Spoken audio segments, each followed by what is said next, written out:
Hello, আসসালামু আলাইকুম everyone. কেমন আছেন সবাই? আমার নতুন একটি ব্লগে আপনাদের স্বাগত জানাচ্ছি। আজকে আমি আপনাদের তৈরি করে দেখাবো নতুন একটি রেসিপি, অত্যন্ত সুস্বাদু মজাদার পুড়ে ভরা ক্যাপসিকামের রেসিপি। আশা করছি রেসিপিটি আপনাদের ভালো লাগবে। অত্যন্ত সহজ পদ্ধতিতে তৈরি করে দেখানোর চেষ্টা করবো আজকের রেসিপি। তো চলুন শুরু করা যাক আজকের রেসিপি। চুলাতে আমি একটি পাত্র বসিয়ে দিলাম। তার মধ্যে দিয়ে দিলাম তেল 2 টেবিল চামচ পরিমাণে।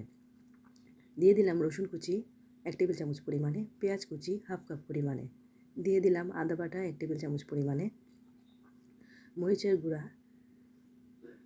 1/2 টেবিল চামচ পরিমাণে, জিরা এবং ধনিয়া গুঁড়া দিয়ে দিলাম 1/2 টেবিল চামচ পরিমাণে, লবণ দিয়ে দিচ্ছি 1 টেবিল চামচ পরিমাণে। আমি এখানে প্রথমে ক্যাপসিকামের পুর তৈরি করছি। চুলার আঁচ এই পর্যায়ে মিডিয়াম থাকবে।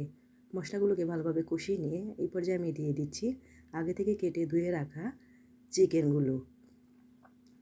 এখানে আমি প্রায় 1 কাপের মতো চিকেন ব্যবহার করেছি। চিকেনের সাথে মশলাগুলোকে এখন ভালোভাবে নেড়েচেড়ে কষিয়ে নিব। ঢাকনা দিয়ে রান্না করব চিকেন থেকে পানি বের হয়ে আসা পর্যন্ত। চিকেন থেকে যখন পানি বের হয়ে আসবে এই পর্যায়ে দেখতেই পাচ্ছেন প্রায় চিকেনটা হয়ে আসছে। এ পর্যায়ে আবারও নেড়েচেড়ে নিচ্ছি।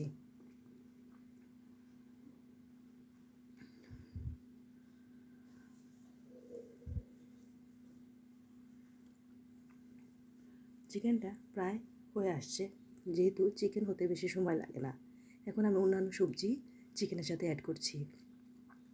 দিয়ে দিলাম 1 কাপ পরিমাণে ফুলকপি গ্রেট করে কাটা, দিয়ে দিলাম আলু 1/2 কাপ পরিমাণে, নেড়েচেড়ে মিশিয়ে নিচ্ছি।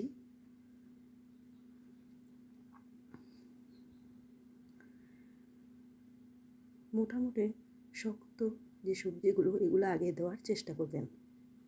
ঢাকনা দিয়ে কিছুক্ষণ রান্না করব। সবজি থেকে যখন পানি বের হয়ে আসবে এ পর্যায়ে আবারও হালকা হাতে নেড়েচেড়ে নিচ্ছি। সাথে দিয়ে দিচ্ছি গরম মশলা 1/2 টেবিল চামচ পরিমাণে,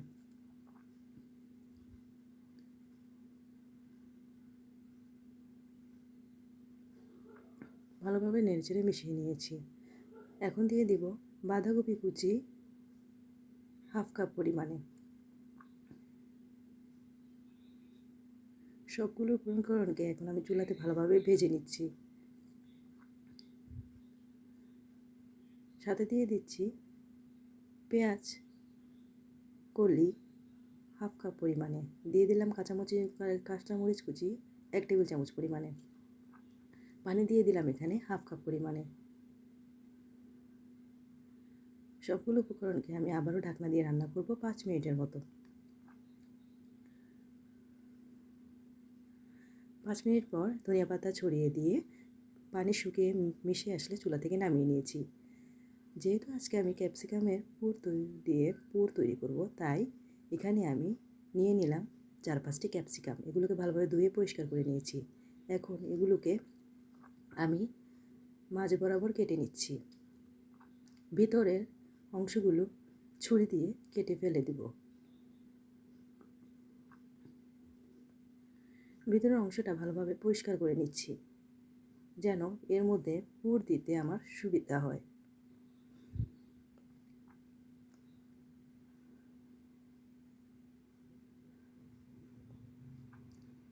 দেখতে পাচ্ছেন সবগুলো ক্যাপসিকামকে আমি এভাবে পরিষ্কার করে নিয়ে নিলাম। এখন আমি এগুলোর মধ্যে আগে থেকে তৈরি করে রাখা পুরগুলো দিয়ে দিব। ভালোভাবে আরেকটু চেপে চেপে মিশিয়ে নিচ্ছি পুরগুলোকে। চিকেন সবজির পুরটা এখন আমি ক্যাপসিকামের মধ্যে দিয়ে দিচ্ছি।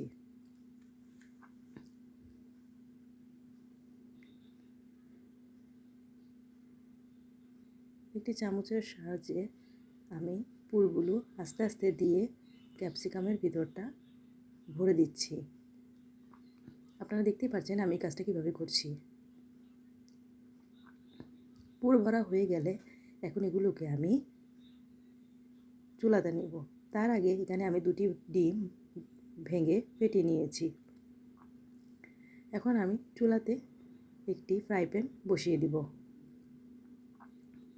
তার মধ্যে দিয়ে দিয়েছি তেল 2 টেবিল চামচ পরিমাণে। চুলার আঁচ এই পর্যায়ে মিডিয়াম টু লো হিটে থাকবে। তেলটা একটু গরম হয়ে আসলে এই পর্যায়ে আমি দিয়ে দিলাম আগে থেকে পুড়ে দিয়ে তৈরি করা ক্যাপসিকামগুলো। এখন আমি এগুলোকে মৃদু আঁচে রান্না করব। চুলাতে দেওয়ার পর 2 মিনিটের মতো রান্না করার পর তার উপর থেকে এখন আমি দিয়ে দিচ্ছি আগে থেকে ফেটিয়ে রাখা ডিমগুলো। সবগুলোর উপরেই আমি ডিম এভাবে ছড়িয়ে দিচ্ছি। আশেপাশে ডিম কিছু পড়ে যাবে, এ নিয়ে চিন্তার কোনো কারণ নেই। পরবর্তীতে এই ডিমগুলোকে আপনি উপরে উঠিয়ে দিতে পারেন। ঢাকনা দিয়ে রান্না করব 5 মিনিটের জন্য। 5 মিনিট পর ঢাকনা খুলে দেখতেই পাচ্ছেন ডিমগুলো উপর থেকে ভাপে প্রায় হয়ে এসেছে। এখন আমি এই ক্যাপসিকামের উপরে ছড়িয়ে দিচ্ছি গোলমরিচ গুঁড়া 1/2 টেবিল চামচ পরিমাণে। সাথে দিয়ে দিচ্ছি লবণ 1/2 টেবিল চামচ পরিমাণে। গোলমরিচ এবং লবণ ছড়িয়ে দিয়ে ক্যাপসিকামগুলোকে আমি আবারও ঢাকনা দিয়ে রান্না করব 2 মিনিটের মতো। এ পর্যায়ে ক্যাপসিকামগুলো প্রায় সিদ্ধ হয়ে ক্যাপসিকাম থেকে পানি বের হয়ে আসবে। এক পাশ হয়ে আসলে আমি অন্য পাশটা উল্টে দিচ্ছি।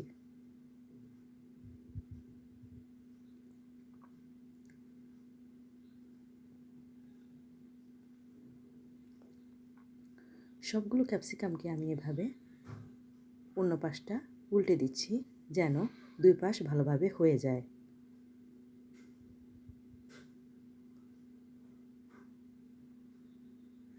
আমি এক পাশ উল্টে দিয়ে ঢাকনা দিয়ে আবারও রান্না করব 3-4 মিনিটের মতো। 3-4 মিনিট পর ক্যাপসিকাম প্রায় হয়ে আসবে।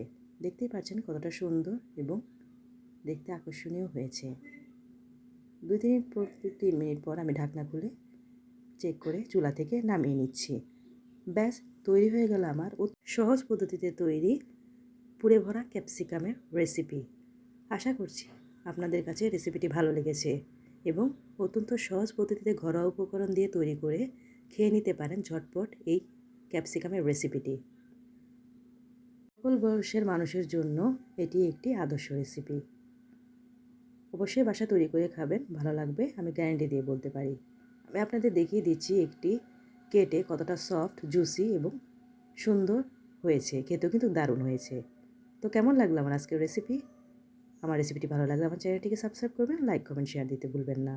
পরবর্তীতে হাজির হব নতুন, সুন্দর, মজাদার, ইউনিক কোনো রেসিপি নিয়ে। সে পর্যন্ত সকলে ভালো থাকবেন আর অবশ্যই রেসিপিগুলো ট্রাই করে বাসায় খাওয়ার চেষ্টা করবেন। আজকের মতো বিদায় নিচ্ছি। আল্লাহ হাফেজ।